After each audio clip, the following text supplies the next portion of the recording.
One cassette tape, one house fire, one decision not to sue. The song on that tape went on to become one of the most recorded songs in American history, and Willie Nelson walked away from every dollar it made.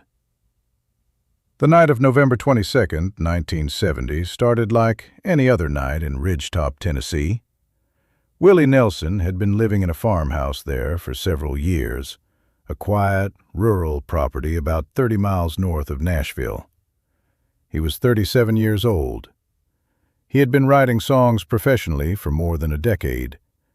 He had sold songs to other artists, had a handful of recordings of his own, and had built a modest but real reputation in Nashville as one of the more gifted songwriters working in country music. He was not yet the Willie Nelson that the world would come to know. That version, the outlaw, the road warrior, the man with the braids and the bandana who sold out arenas, was still years away. In 1970, he was a working songwriter living in a farmhouse in Tennessee, doing what working songwriters do, writing, recording demos, trying to find the right home for the right song. That night, the farmhouse caught fire. The cause was never conclusively determined. The most common account points to a smoldering cigarette. Others mention a fireplace ember that found its way to a rug. What is not disputed is what happened next. The fire moved fast.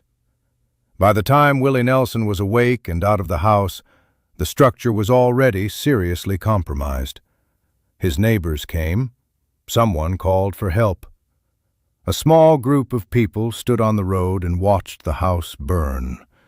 The furniture, the clothes, the accumulated weight of years of living reduced to smoke and heat and the sound of wood giving way under pressure it was never built to withstand. But that wasn't the part that stopped everyone when the full story finally came out.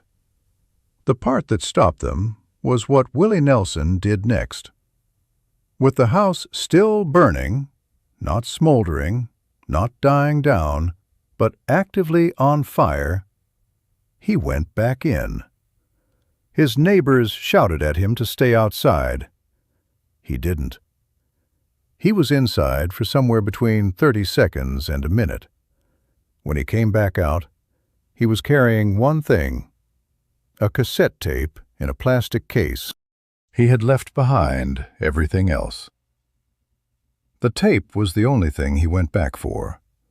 On that tape was a song he had written just days before the fire. He had recorded it alone, late at night, on a portable machine in a room that no longer existed. He hadn't played it for anyone yet. He hadn't told anyone about it. It existed only on that tape, in his handwriting in a notebook that was now ash, and in his memory. The song was called Crazy. Nobody knew what it was worth at the time.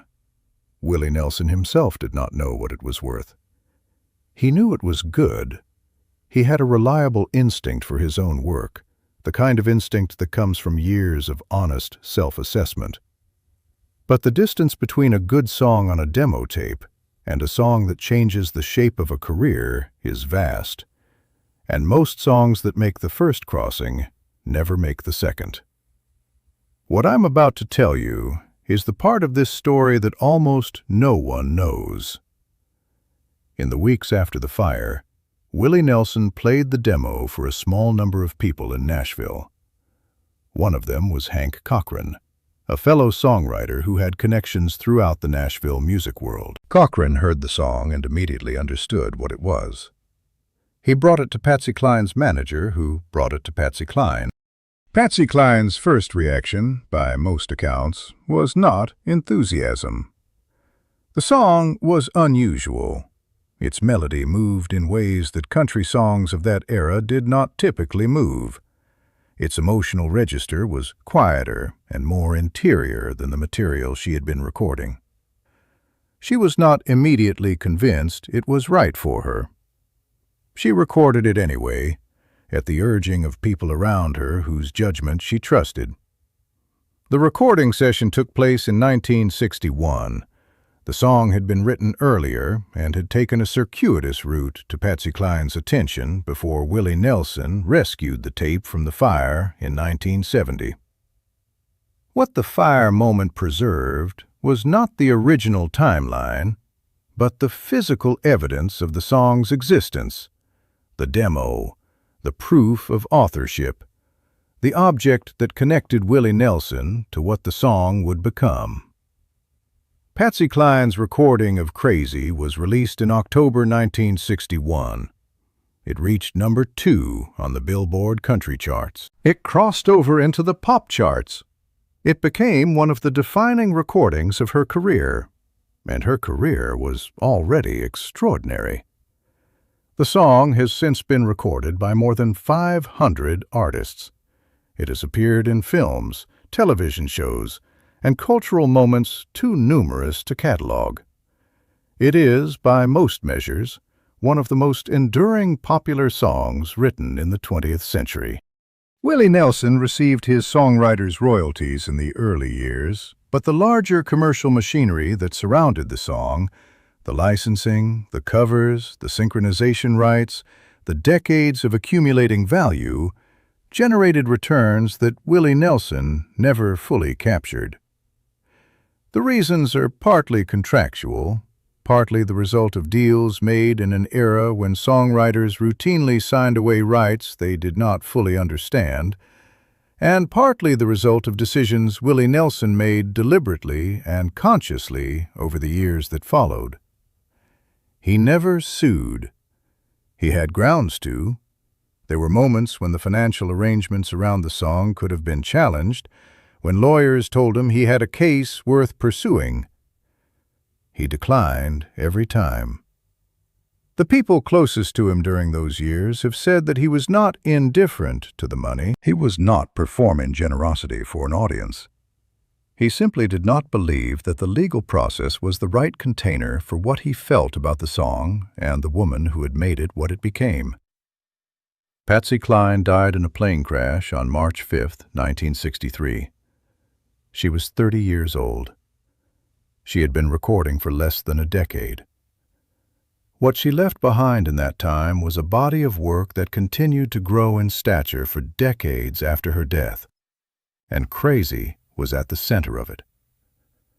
Willie Nelson has spoken about Patsy Cline in interviews over the years, always with a particular quality of attention, the kind of attention that is paid to someone whose absence continues to be felt as a presence.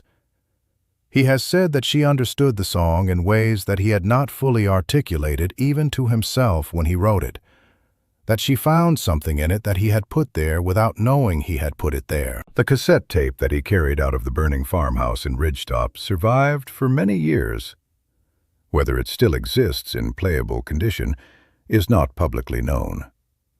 What it represented, the act of going back into a burning building for a piece of magnetic tape in a plastic case, has taken on a different kind of weight as the decades have passed and the song has continued to accumulate its history. People who know Willie Nelson well have been asked over the years what that moment reveals about him. The running back in, the single object chosen from everything that could have been chosen. The answers vary. Some say it tells you something about how he thinks about work, that the physical record of a creative act has a value that is not interchangeable with anything else. Some say it tells you something about instinct, that he knew, on some level that operates below conscious reasoning, that the song on that tape was going to matter. What almost no one disputes is that the decision not to sue, made repeatedly over many years in full knowledge of what was at stake financially, tells you something important about what Willie Nelson believed the song was for. A song that has been recorded more than 500 times has done something that very few songs ever do. It has proven itself useful to a vast range of human experience. It has given a large number of people a way to articulate something they could not otherwise articulate. That is not a small thing. That is, arguably, the entire point. When a journalist finally asked him directly why he had never fought for the money, why he had walked away from what was legally and arguably his, Willie Nelson's answer was 3 words long. He said, "She did it better." That was it. No elaboration, no qualification, no performance of humility or generosity. Just a plain statement of what he believed to be true, that Patsy Cline had taken his song and made it into something he could not have made it into himself, and that this fact settled the question of what the song belonged to and who it was for. The house in Ridgetop is long gone. The fire took most of it that November night, and what remained was eventually demolished. The farmhouse where one of the most recorded songs in American history was written in the days before it burned no longer exists in any physical form. But the song does. It is played every day in venues and living rooms and headphones across the world by people who have no idea that it was rescued from a burning building by the man who wrote it, or that he gave it away and then gave it away again, and never once asked for it back. If you've ever made a decision that made no financial sense, but felt like the only honest thing to do, drop it in the comments. I read every one, and some of the best ones become the next story on this channel.